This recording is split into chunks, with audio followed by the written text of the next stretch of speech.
कहानी की शुरुआत में हमें एक लंदन के ब्रिज को दिखाया जाता है, जहां पर कुछ कंस्ट्रक्शन वर्कर्स को नाइट की कबर के पास दिखाया जाता है, जिसको 1827 में क्रेट चैम्बर के अंदर दफना दिया गया था।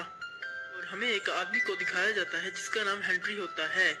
उसे जैसे ही इस कबर के बारे में पता चलता है, वो वहां पर आता है और वहां के वर्कर्स को कुछ पैसे देता है और बोलता है इस जगह को छोड़ दो, और सोचता है सच कभी छुपता नहीं है, उसे बाहर आकर ही रहना होता है।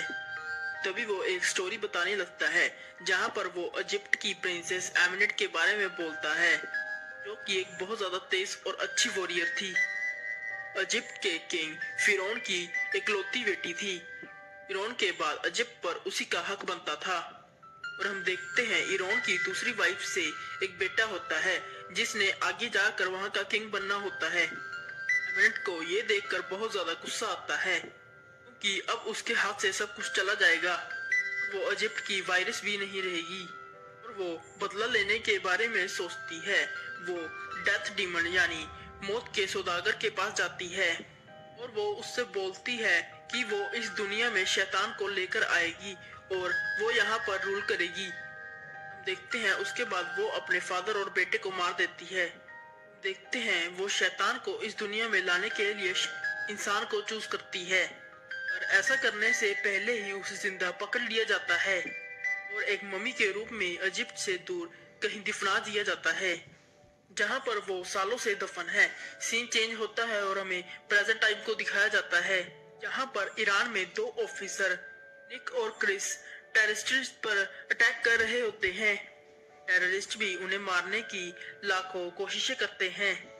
वो दोनों किसी तरह से अपनी जान बचाकर वहां से भाग जाते हैं। तभी वो देखते हैं बॉम्बिंग से वो जहां पर गिरे थे वहां पर एक मकबरा बन चुका होता है।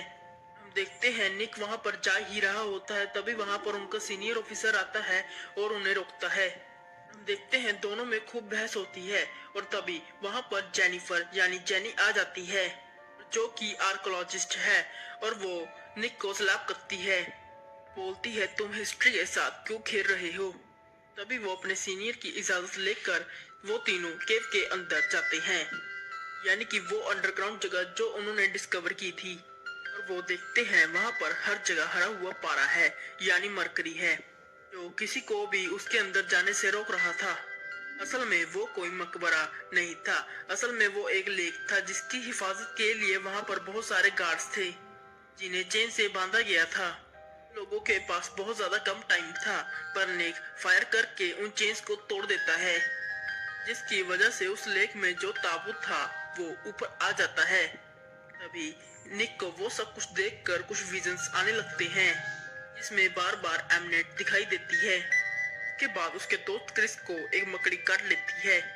उसे अपनी बॉडी में बहुत ज्यादा अजीब से चेंजेस फील होने लगते हैं, और जैसे ही वो बाहर आते हैं और खुद को बाहर निकालते हैं, वहां पर बहुत सारे कौवे आने लगते हैं, जो कि बहुत ज्यादा अजीब बात थी। से ही वो प्लेन से उस ताबूत को लेकर जाने लगते हैं और हमें क्रिस को दिखाया जाता है जिसको किसी मकड़ी ने काटा था। वो अजीब बिहेव करने लगता है, उसकी आंखें गिर जाती हैं और वो ताबूत को खोलने की कोशिश करता है। जब उसे रोकने की कोशिश की जाती है, वो सबको मारने लगता है और वो सीनियर ऑफिसर को भी कई बार स्टैप करता है। से ही वो जेनी को मारने के लिए आगे बढ़ता है। निक गुस्से से उसके ऊपर शूट कर देता है। इसी दौरान कुछ कौवे उस प्लेन पर हमला कर देते हैं, शीशा तोड़ते हुए अंदर आ जाते हैं। देखते हैं निक जेनी को पैराशूट पहना कर उस प्लेन से नीचे फेंक देता है। कुछ देर बाद वो प्लेन सारा का सारा क्रैश हो जाता है, उसमें सारे मारे जाते हैं और तभी में सारी लाशें पड़ी होती हैं। उसमें से निक एकदम जिंदा हो जाता है, और जैसे ही वो सेंसेस में आता है, उसके सामने उसका मरा हुआ दोस्त आ जाता है। उसे बोलता है कि एमनेट तुम्हें यूज कर रही है और तुम्हारे जरिए मौत के शैतान को इस दुनिया में लाने की कोशिश कर रही है। तभी सीन चेंज होता है और हमें दिखाया जाता है एमनेट ताबूत से बाहर आ जाती है। तभी वो वहां पर सब लोगों को मारकर खुद को ताकतवर और पावरफुल कर रही होती है, ताकि वो पहले जैसी बन सके। तभी वो जेनी से मिलता है। जेनी उससे पूछती है प्लेन क्रैश होने के बाद तुम जिंदा कैसे बच गए।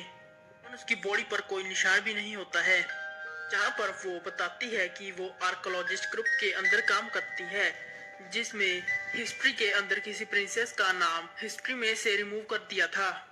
अभी वो एक खंजर को ढूंढ रहे हैं जिसके जो शैतान का है, जिसके ऊपर एक रेड डायमंड भी लगा हुआ है। यहाँ पर वो बताती है वो खंजर और वो रेड डायमंड उस शैतान को ताकत देते हैं। सब कुछ उसी नाइट की किताब में से मिला था जो जिसको दफना दिया था उसी रेड जेम के साथ कि उसने उस रेड जेम को चोरी किया था। वो बोलती है उसकी कब्र हमें लंदन में पाई गई है और उसी के साथ वो रेड स्टोन भी जरूर होगा। ये मकबरा हमें एमनेट के पास लेकर जाता है जो कि इजिप्ट की प्रिंसेस थी। अभी वो बताती है उसने क्यों अपने फादर और अपने भाई को कत्ल किया था। वो उसको सब कुछ बता ही रही होती है, इतने में निक का फ्रेंड क्रिस उसे बुलाता है। उसे बताता है वो दोनों इमोर्टल हैं, यानी वो जिंदा ही रहेंगे हमेशा के लिए। और वो बोलता है निक तुम इसीलिए प्लेन क्रैश में बच गए हो, तुम्हें इसी के लिए जिंदा रहना होगा। तभी हम देखते हैं जैनी को उसके सीनियर की कॉल आती है और वो बोलता है निक को अपने साथ लेकर आओ। जैनी निक को अपने साथ चलने के लिए बोलती है पर निक कहता है पहले हमें उस ताबूत के पास जाना चाहिए। देखते हैं वो लोग उस ताबूत के पास जा रहे होते हैं, इतने में एमनेट बहुत सारे लोगों को मारकर फिर से ताकतवर बन रही होती है और वो निक पर अटैक करने लगती है। जैसे ही वो उसे उस खंजर से मारने लगती है वो देखती है उसमें से वो रेड स्टोन गायब है। वो देखकर परेशान हो जाती है।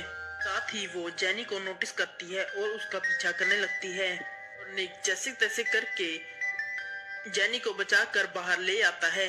तभी वो एक ट्रक में चला जाता है। तभी एमनेट दिखाई देती है और निक उस ट्रक को एमनेट की तरफ मोड़ लेता है कि एमनेट ने निक को पोसेस किया हुआ था, यानी काबू किया था। एमनेट के काबू करने की वजह से वो ट्रक पलटने ही वाला होता है और एमनेट जेनी को मारने वाली होती है। तभी वहां पर एक्रोलॉजिस्ट के ग्रुप के लोग एमनेट को पकड़ लेते हैं और उन तीनों को अपने साथ हेडक्वार्टर में ले आते हैं।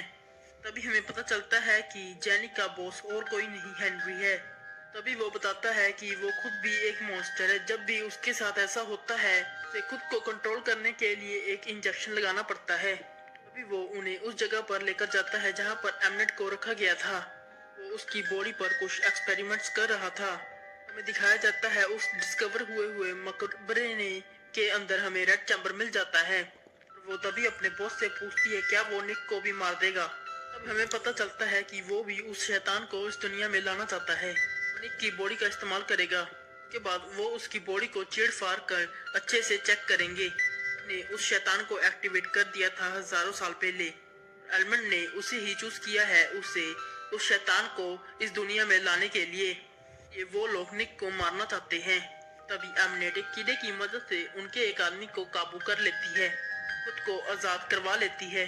के बाद निक को हेनरी की ये बातें सुनकर बहुत ज्यादा गुस्सा आता है। अभी उसका इंजेक्शन उसे छीन लेता है। कुछ देर बाद हेनरी मॉन्स्टर में चेंज होने लगता है। ये देखते ही निक उसे उसका इंजेक्शन लगा देता है। बाद वो फिर से नॉर्मल हो जाता है। के बाद निक और जैनी उस रेड जैम को डिस्ट्रॉय करने के लिए जाते हैं। देखते हैं एमनेट भी अब पूरी तरह से आजाद हो चुकी होती है। वो इजिप्ट की रेत को बुलाती है और बोलती है वो किसी भी तरह से निक को ढूंढ कर लाए। के बाद लंदन में एक बहुत बड़ा तूफान आ जाता है। उसके बाद निक और जैनी किसी तरह अपनी जान बचाते हुए एक अंडरग्राउंड टनल में चले जाते हैं। के बाद एमनेट उसी कब्र के पास जाती है जहां पर उन्हें वो मकबरा मिला था। यहाँ पर वो सारे मुर्दा लोगों को जिंदा कर देती है। आखिर में उसे मारकर उस रेड चैम्प को हासिल कर लेती है। दूसरी तरफ टनल में निक और जैनी के पीछे वो मुर्दा लोग लग जाते हैं। दीवार तोड़कर उन दोनों को पानी में धक्का दे देते हैं। कुछ ही देर में एमनेट निक को पानी के अंदर से खींच लेती है।